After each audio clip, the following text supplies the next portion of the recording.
Actually. All right. My start bar won't go away. And we are live.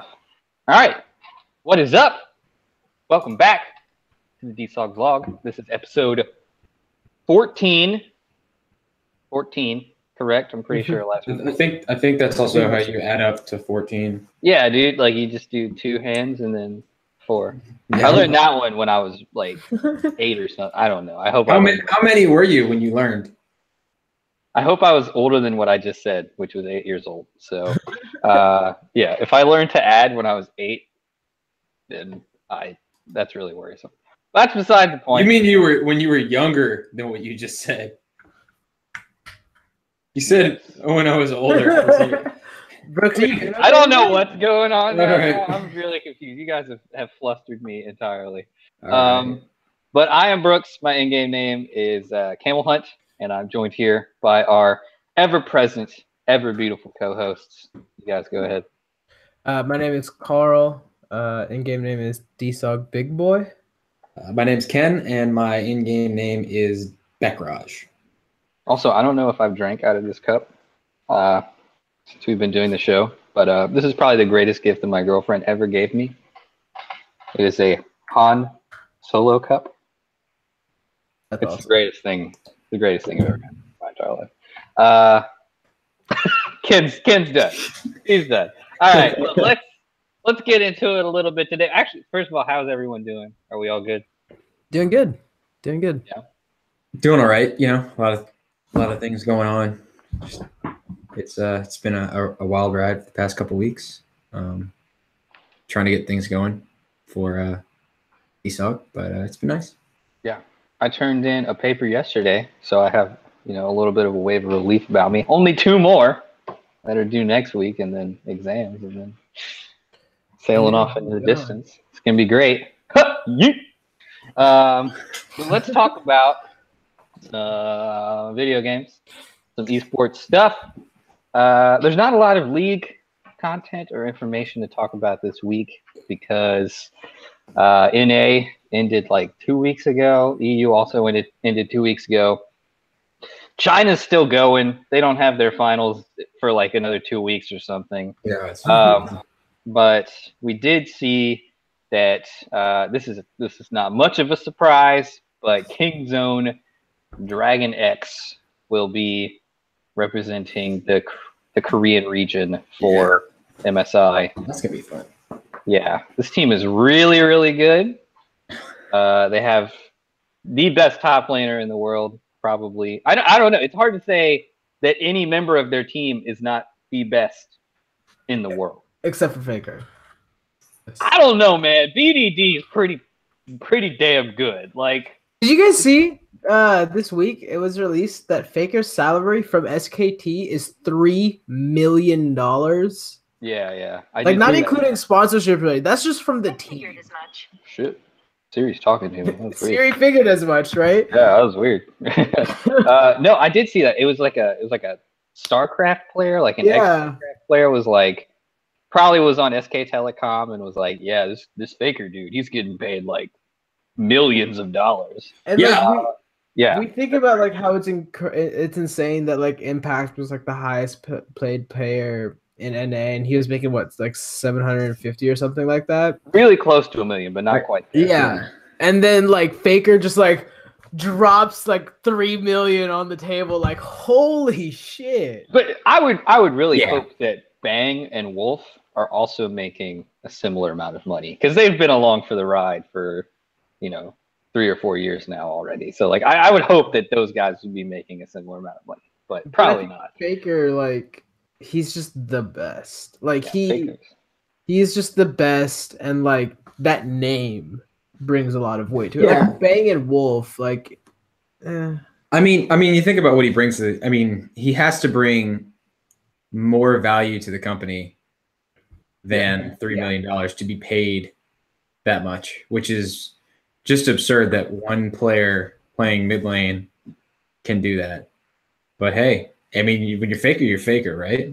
Yeah, I mean, it's weird to think that like SK Telecom is like this telecommunications company, and probably their best asset is a dude that plays League of Legends. You know what I mean? Like that's like the coolest. I don't know. That's just It's really pretty cool to me. Yeah. I'm sure they have better assets that are like physical. Yeah, for sure. But I mean, but like in terms of as far as like marketing themselves and being like, hey, that's crazy. use SK Telecom instead of, KT Rolster. They could just be like, we got Faker. You know what I mean? Like, and there's probably plenty of Koreans that are just like, well, they got Faker. Yeah, I mean, like what? Like, I don't know. That's really, really cool. But do we want to talk about King Zone? I mean, is this team just going to go to MSI and just completely slam everybody that comes anywhere near them? I am excited to see the matchup between King Zone Dragon X and if they do make it, Invictus Gaming from LPL, because like they only lost one game the whole regular season. They only lost one match, and so like I'm excited to see like if they do make it, like how good. Like it's always interesting to think like how good is China really? Yeah. Because it's always like kind of been a coin flip. We've always expected them to be slightly better than NA and EU, but not enough to the point to where it's just like these guys are way better than them. You know what I mean? It's not quite there yet. But like if a team that dominated that much at LPL goes to MSI, like how does that compare to the Koreans, right? And not only that, but also like the Chinese meta is completely different. Yeah. They're still like first pick in Kog'Maw over there. Like they just do weird shit. Like so, like I always like to see like how does that stack up to the more prominent Korean meta. Yeah, that's all. For sure. Well, apparently it does better than everybody else's idea. Because everybody else is like, let's just copy Korea, and then they come third or worse. And China says we're going to do something different, and then they come in second. You know what I mean? Like, like they're not better than Korea, but they're at least better than everybody else. Well, in MSI, at least in the past 2 years, the EU and NA actually came in second. So, I mean, but Worlds. Yeah, Chinese team did win the first ever MSI, but that was when Clearlove was actually really good. Yeah. So I don't know if he actually. That's it. Anymore. I want to touch on this international event idea because if you guys watched Thorin's Doublelift video, he talks about why he thinks Doublelift is one of the greatest players ever, and he kind of preemptively attacks the idea that people say he has no international success, and he's like, I hate it when people bring this up, not just about North American talent, but EU and Chinese and everybody's talent, because there are only 5 worlds. There's only 1 worlds a year. And there have only been 4 MSIs, and there's only 1 MSI a year, and only 1 team from each region gets to go. How can you ever really prove your value if you've only had 9 chances in 5 years to prove that value on the international stage? For sure, yeah. And he's not saying that like you shouldn't level no criticism at it. It's just that it's more impressive to be somebody like Bjergsen and Doublelift who consistently dominate their region. Reckless is another great example. Yeah. Perks. I think I would make the argument that Soaz is like the best Western player to ever have played the game. I would make that argument, but this is something we can do a different time. Let's have a best of the West video where we just battle it out. That would be a great I'm video. Totally down for that. We have a couple weeks till MSI, so we can totally do it. But anyway, I just wanted to bring that up, that like it's really impressive when someone challenges the Koreans because they've been so dominant in international play. But I don't think that everybody, shits on NA for not making it out of groups, and people have started to levy attacks against EU because they've really only had 1 season that they made it deep into Worlds, and it's just like, yeah, but they only get 2 shots a year at most. Yeah. So like, and that was an exciting year too. That was a really good year. It was a really cool year. An incredible year. No, I think you're completely right. Thorin, there's a lot of times when I take in his content and I'm just like, damn, this guy's an asshole. But at the same time, I'm like, damn, he's right. He's you know right. what I mean? Like, it's like this is why I love him and Monty, because like when they comment on esports, like they're usually pretty right. Yeah. It's pretty awesome. But yeah, no, I think there's definitely something really, really important to say about that. Like if Faker hadn't won as many world championships as he had, Right. I'm still pretty sure that people would still probably say that he's the best player that's ever lived. You know what I mean? If all he ever did was win LCK, he would probably still be considered one of the best players to have ever lived. You know, so that's kind of what Thorne is trying to get to, which I think it's still a valid point. So, and Faker should be praised for his 3 world championships. You know, definitely. I mean, that's something to praise him for. But I don't think you should be hating on. Soaz is a good example. All right, he's been deep in the playoff, deep in Worlds. He's been not at Worlds, but he's not any less valuable of a player. So definitely, that's all. Yeah. We got anything else to talk about with League, or we wanna move on? You guys got anything else to add? Play Nocturne. Yeah, Nocturne's broken. He didn't get nerfed, right? Champ is good. I don't think they nerfed him. I haven't read the patch notes, but they did not. I remember looking for it specifically, and they did not. This patch actually looks really disgusting. Oh, I do want to bring up something. What do you guys think about Riot finally reverting the updates that they did to LeBlanc and Ahri this patch? What update did they do to Ahri? So remember how before, like it used to be where Ahri, when she hit her E, it would amplify the damage that's done, and at the same time, I don't remember that. I didn't know that either. Oh yeah, it used to be where Ahri's E would, if her charm, when it lands, it will. That's awesome. It'll amplify the damage done. So not only that, yeah, they took that, or no, they had to take it away previously, and now they're adding it back. And they also removed, how her Q, like when it's in the air, like she has like a speed up. Mm-hmm. I didn't know that. Yeah. They removed that, and they put it so that way, like, I think if her abilities hit a certain amount of times, then she gets the speed up. So if her W, like her W can profit, that's really cool. I like that. Unlike a lot of people, I like it when Ahri is strong and meta. Because dude, me too.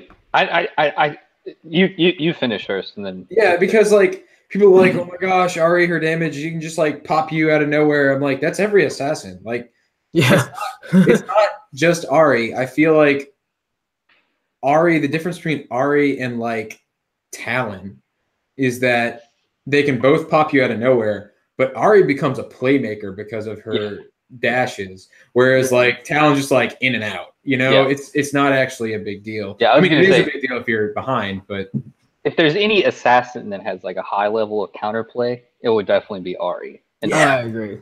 Because everything she has is a skill shot. Or Zed. I think Zed has a decent amount of counterplay too. As long as it depends. I think it depends. Are you talking about bronze or like platinum? Because like in platinum, I'll tell you, he's got plenty of outplay. But in bronze, like those players, I'm thinking if you're good at Zed, if you're smurfing, just play Zed. Yeah, but that was why I banned Zed. Yeah.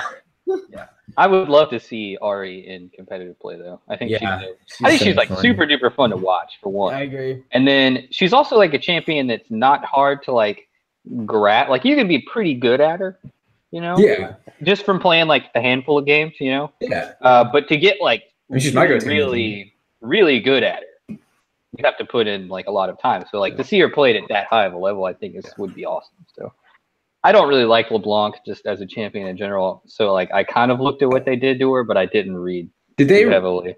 Did they just revert her R or whatever? Because like for LeBlanc, her like they also changed her passive. What to what? To what it used to be, where she drops below a certain amount of She splits in two. She splits in two. Yeah. So she can't create her own mimic now. It's back to the old thing. It's back to the old. Like they completely reverted it. Oh, that's nice. I liked that. I liked old LeBlanc more than new LeBlanc because I had become so accustomed to dealing with old LeBlanc that I didn't actually know how to deal with new LeBlanc, and Yeah. the way her like root or stun or whatever the thing is, or like she could proc it, and then like if she hit it onto you, even if you like flashed away on the map, it would still like stop you in your tracks. I hated that. I don't like avoiding a CC or a skill shot and then still getting the negative effects of that CC or skill shot. And that's basically where LeBlanc was. And I thought it was super unhealthy to play against. Yeah. I think one of the other things that they wanted to do with her was they wanted to make it so that she couldn't escape as easily. Because I think with the way it was before this patch that I guess will come out tomorrow, or it came out today, was like she could use the ultimate to like do the double jump thing. And it was like, oh, there's no way you're going to get her after that. I mean, like you're not going to. And like I think they made some kind of change to where she couldn't do that like as easily or like something like that. But I don't know. I think it's interesting that Riot, because they did the same kind of reverts with Rengar.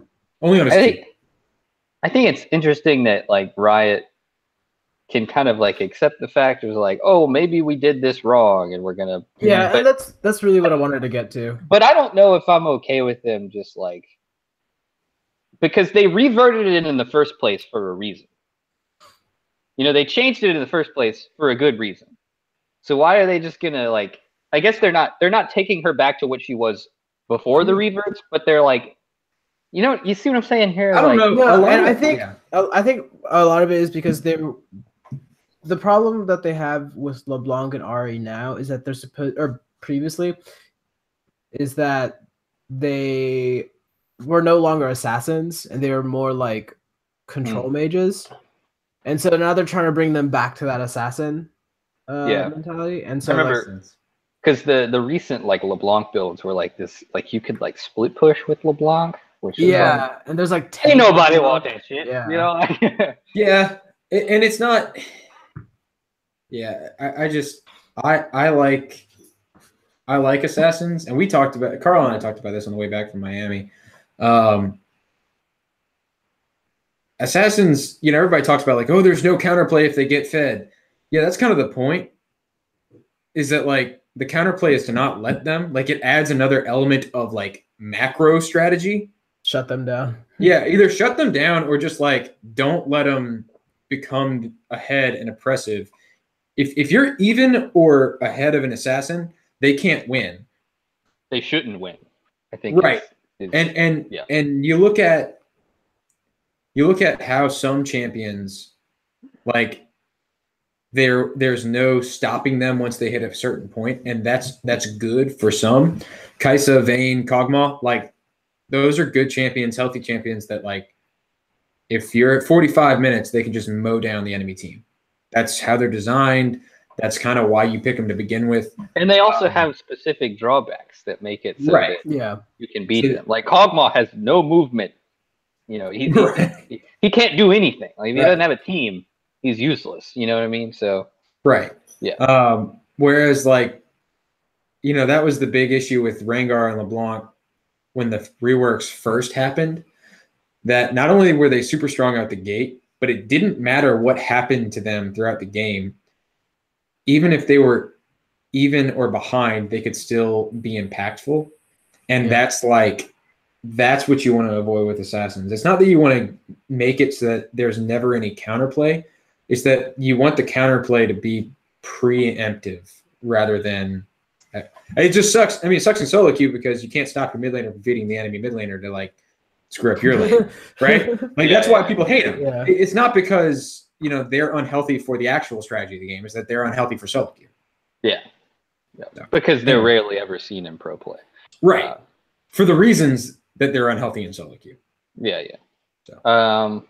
Did you guys also see that they're going to make some Rise changes?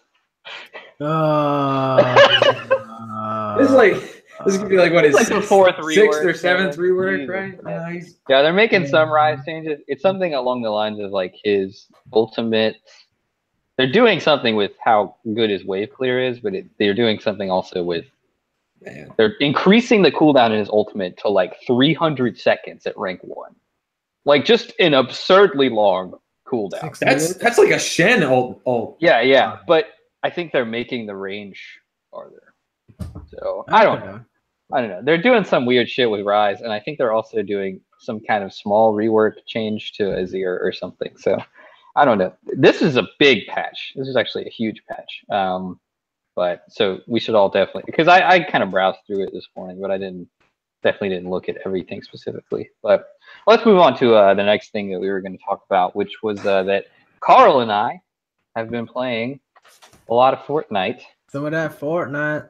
And it is very, very enjoyable. Probably the biggest game in North America, at least. Probably also in Europe. I don't think it's picked up quite as much steam in China and Korea, but it is a huge game, and it consistently has the highest number of viewers on Twitch, and just a lot of people are playing this game, and it's really, really fun. So let's talk about, first of all, why is this game so good? I think it's. What do you think? I think it's just good because the art style itself is really fun. It's kind of cartoony, very lighthearted, but also I don't know, the games don't take long. Yeah, right? And once you die in a game, you can just queue up for another one. You don't have to wait, a while. And also That's why. And I think the premise itself is really cool, like the map ever shrinking. I haven't played any other battle royale games. Yeah, I've never played PUBG. Yeah, or H1Z1, but I think that just the theme of it, how kind of lighthearted it is, but also the accessibility of it being free to play, and it being you can just jump through games really quickly if you're doing poorly. I think it has a lot to do with it. I think that's the biggest thing, is that for other battle royale games, it takes a little while to get your queue up because they have to match everything. But Fortnite, somehow they figured it out that once you're out, we'll put you in another game. We can figure out. I think it's because the player base is just massive. So you think that if League had as many, you just queue up and boom, you're in a game rather than waiting the 2 minutes? Well, I think wait, what? I missed something in there. Sorry. So League takes a considerable amount of time to wait in queue, go through champ select, drop out, go in. A lot of games, a lot of other games, there are so many other factors that slow it down that Fortnite is designed to just throw you in. But I think the thing with sort of, I don't think that's hindering people though. Yeah, I think the reason why it's the time commitment that I think a lot of it has to do with Fortnite being popular too, right? Because you can just So you guys misunderstood. It's not just the time it takes to get in a game; it's the lack of time commitment of the entire process. It takes a very short amount of time to get in a game. You're in a game. Once you die, you can either be done and it's only a couple minutes, or you can instantly keep playing. It can be just as time consuming and not time consuming as other games. And because it serves pretty much all the desire functions of a game. Mm-hmm. That kind of leads into what I wanted to say is I think one of my really big reasons why it's been very, very successful is because in comparison to a MOBA game, like in League of Legends or Dota 2, or even in CSGO, because CSGO has rounds and you have to reach a certain number. In those games, you feel yourself losing. Mm-hmm. You can lose a game. You can't lose a game of League of Legends at 5 or 7 minutes in. But you can feel like you're losing at 5 to 7 minutes in. And then you have to play at least 10 more minutes or 15 more minutes until it's over. Right. In Fortnite, you die and it's over. Right. There's no tilting at all. You know what I mean? I do think one thing that does contribute to that though is that there's no competitive mode in Fortnite, right? Like it's all just there's just one mode. There's no ranked. There's no like climbing a ladder. So like if Fortnite was to become competitive, I don't know like how you do that, right? Like, I don't know if it can become competitive. Yeah. Or an esport in general. I'm sure. I honestly think that. Oh, I think it could. I'm pretty positive that they will introduce some kind of MMR system eventually. Yeah. Or an ELO system just to make it more fair, I guess. I don't know. Not that it's unfair. Not that I feel like I get into games where it's just like, man, that guy's just way fucking better than me. You know, like I watch Twitch streamers. You know, I watch every morning. I wake up and there's the guy that he streams under TSM. His name's Dakotas. Yeah. And then like almost every single game, the dude wins, and I'm like, how the fuck is he this good? Or like you watch Ninja, you're like, how the fuck is he winning every single game? But the thing is like there's probably only about 10 people that are really, really good, and there's 90 people that are like mediocre to bad. You know what I mean? So, but can you make that a competitive game though? If you only have like 10 people really winning all of the games, you can definitely do it with teams. Is what I was about to say. Squad modes or duo mode is definitely compatible for an esport situation, but I think the issue comes with the viewer experience. I think the viewer experience would be pretty atrocious, and I don't think people would want to watch it. Kind of the same way that I think Overwatch suffers in a sense from its viewer experience. Not to say that Overwatch isn't doing well. It gets really, really good numbers better than EULCS, and like probably on par in ALCS. I think the viewer experience for Fortnite is just not good. Like, yeah, it's just not good. PUBG is already an esport in Korea. I actually watched some VODs of there were casters. They had the whole shebang. It's just hard to watch. I actually saw a tweet one time that I thought was really interesting. It said, people need to realize that the way that we make Battle Royale games a good viewer experience is to make the viewing experience like you're watching golf. And I was like, whoa, that's really interesting because, you know, you don't watch golf happening live. You know, you go between people on each tee. And you know the next guy putting, and you know what I mean. Like you're never watching the same person. Oh, okay. I mean, that's what you meant, but you never watch it live. I was like, you mean you watch? Yeah, it? you watch it live. I was like, you watch it live. It's just that you do watch it live, but you watch different things happening all over the course of the same. Yeah, you're watching one person. And I don't know if that would make. I don't know if that would make Fortnite or PUBG a better viewer experience necessarily, but I think that's an interesting way that they could potentially make it better. So, but. If these were, because they're definitely on the way to becoming esports, do we think that they'll reach the status of something like a League or a CS:GO or a Dota 2? Will they get there? Like, you mean like as big as the competitive scene is? Yeah. See, I don't know, because like with Fortnite, the thing is like I don't know how you would do that as an esport, because you need like squads, right? You need 25 different squads. Yeah, it's a lot of people. That's so many teams to have. You know, and then how do you exist? That's just a lot of like grunt work for whoever organizes and coordinates it.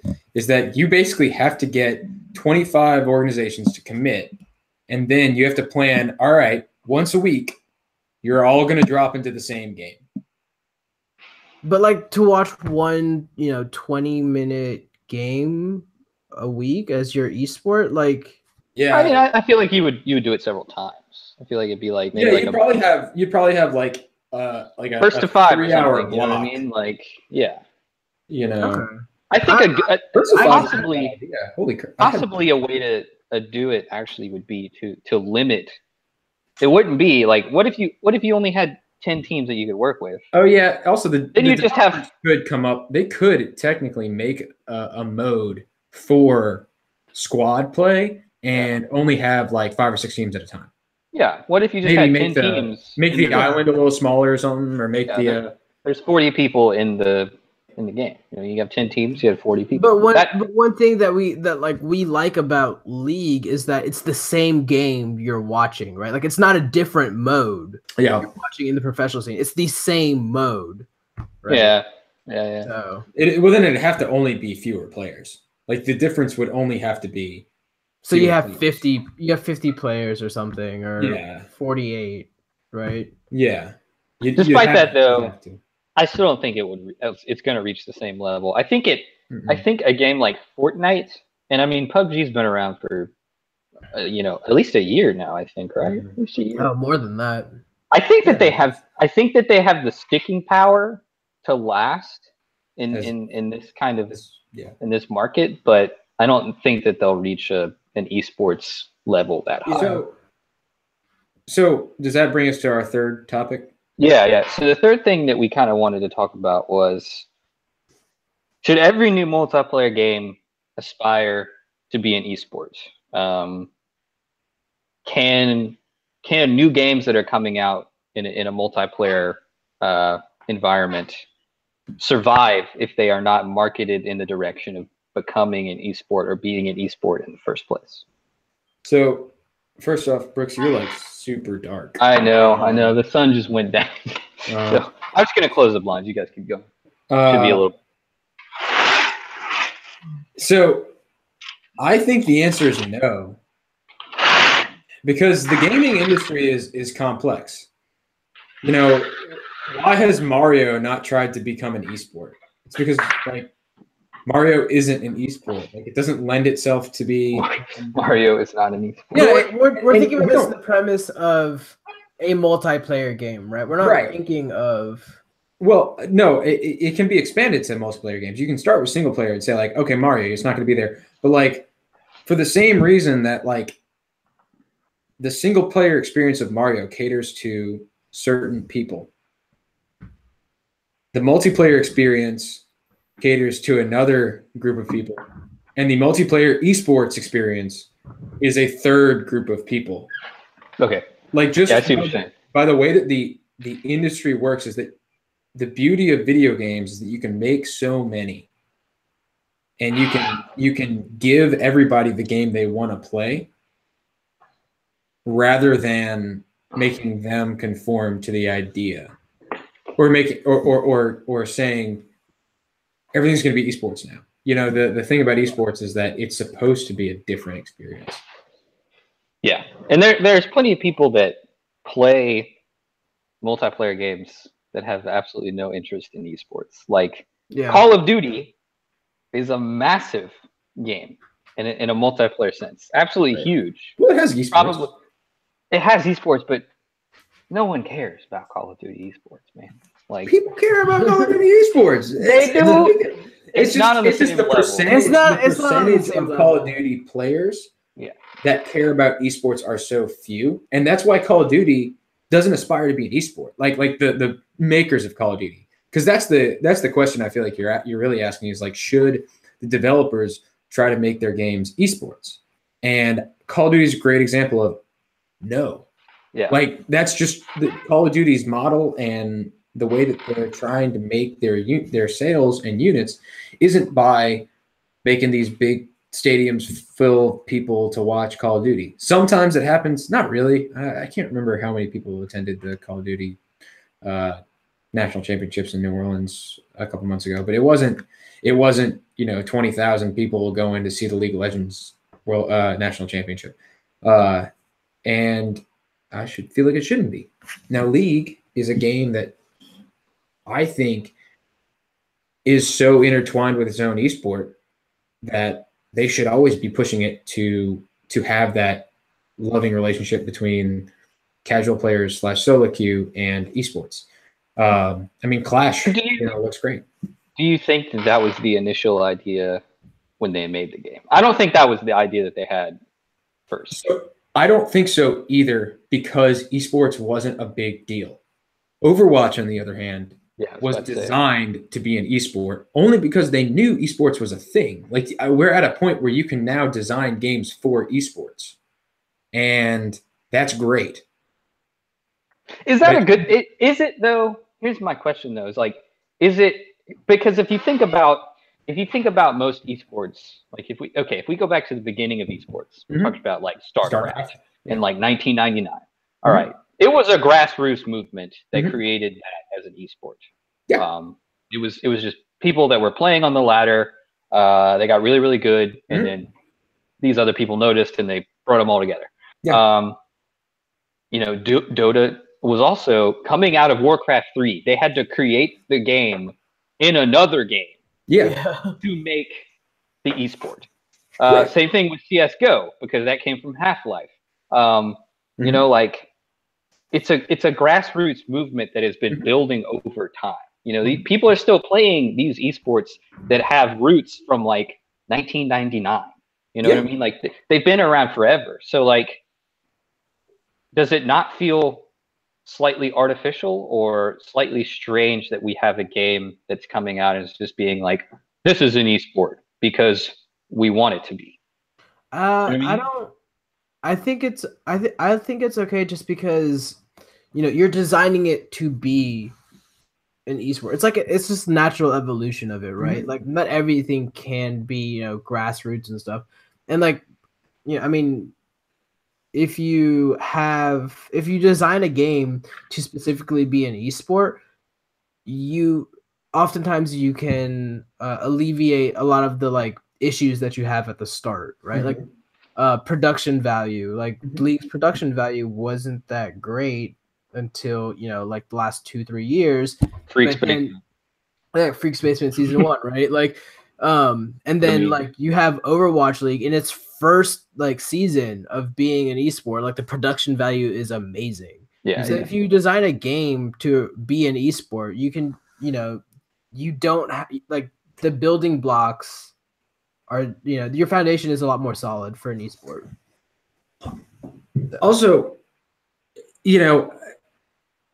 it's kind of uncharted territory because like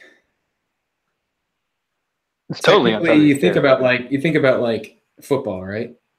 Like it was grassrootsy in like the 30s, right? That's kind of everything was grassroots at one point in time, right? But when other sports have gotten big, ever since we've gotten to this like giant franchise model, if there's a sport that could get there or could even be conceived of that we haven't already explored with like the physical human condition, I'm sure someone would just be like, I made up this game and we're going to try to have a franchise about it, because like we've already gone through the grassroots process. Okay, I see what you're saying. You know what I'm saying? But the moment that Ultimate Frisbee becomes a professional franchise league, I think they have one. Do they really? God, I'm sure they do. I missed my chance, dude. But that's the thing, is that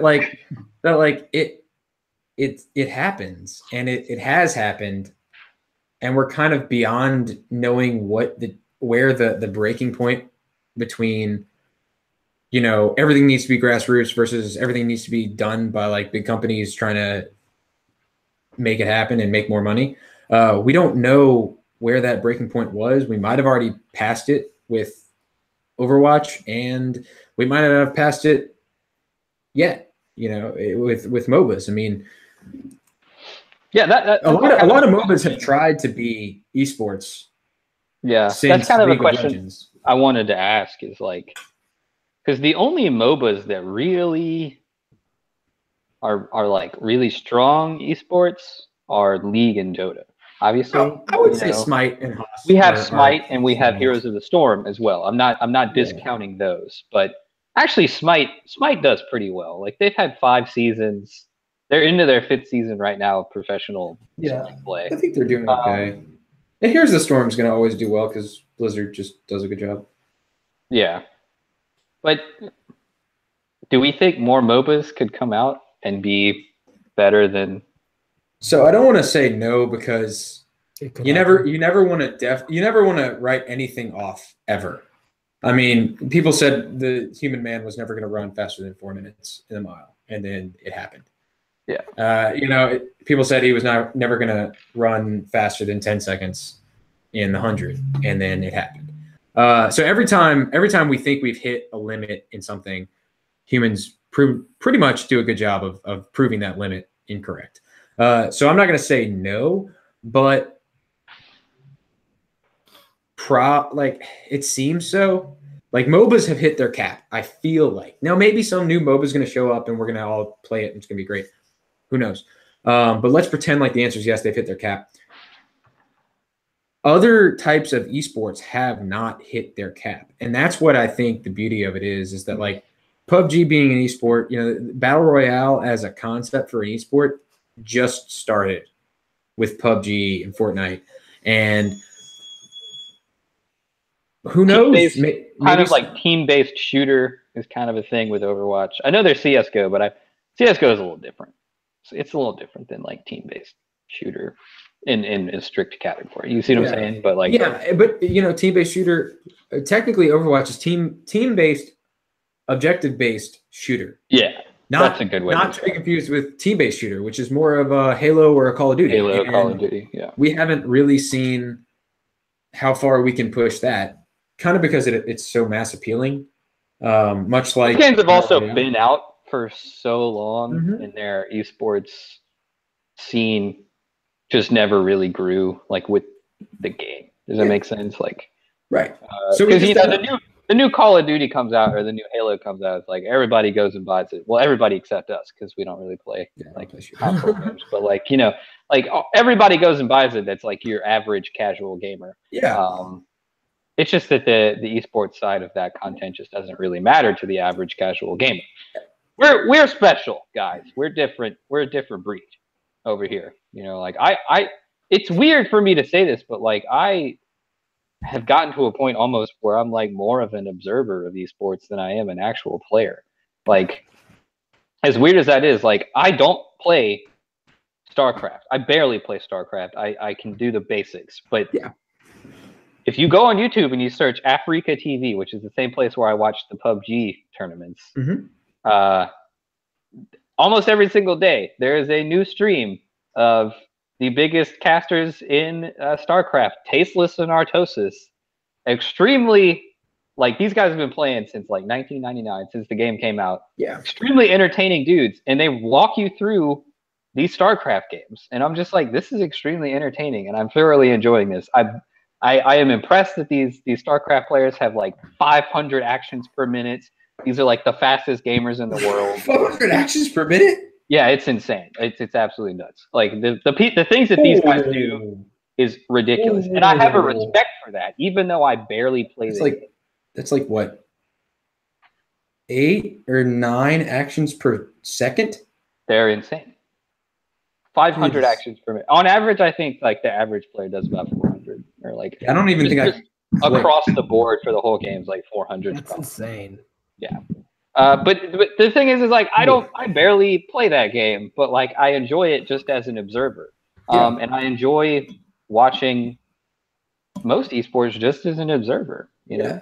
But I don't play baseball, but I'm going to a baseball game tomorrow night. True. I mean, it's the same. It's just there are a few people that are watching it right now, and I think it's just going to be. I don't think it's going to be bigger than sports. A lot of people are like, "Oh my God, it's going to be huge. It's going to be it's going to be the biggest thing ever." I just think that esports is now a new spectator event, and it's going to always be able to cater to whoever's willing to watch it, and that's just such a beautiful thing. I agree. For sure. Oh, we got 2 people watching, including myself. Oops. Are one of you guys watching? I was earlier. It's me. But not Carl. anymore. All right. Yeah. 2 viewers, baby. We got a new subscriber. Who was it? It was somebody it was like Bella Bell or something. Oh, is that it's Izzy. It's Izzy. All right. Never mind. I thought it was exciting. I was like, I got a new subscriber. Oh well, at least you know our friends like us. It's Carl's girlfriend from high school. All right, rest in peace. But yeah. Do we have anything else to talk about, guys? Carl, you got a date, my dude. It's 1:30. You good? I'm fine. Need to go? No. Are you? What is it? Wait, why are you embarrassed, bro? No. Look at that face. He's turning red, man. He gets embarrassed when we talk about it. I gotta get back to work soon though, so. All right. Well, let's go ahead and call this one. Thank you guys for watching. As Jared, our other ever-present beautiful co-host, would say, smash that like button. And Smash that like every time. You guys ever notice that every time it's on any video? Smash that like button. But thank you guys for watching. Join the DSoG revolution. Subscribe to the channel. Leave us comments. We'll talk about them in the next video. Join the live stream whenever it's up, even though we do it in the most awkward time of the day. That's besides the point. It's whenever we can get it done, you know. It's whenever we can do it, but that's true. Thank you guys for watching, though, and we'll see you next week. So long, farewell. Bye.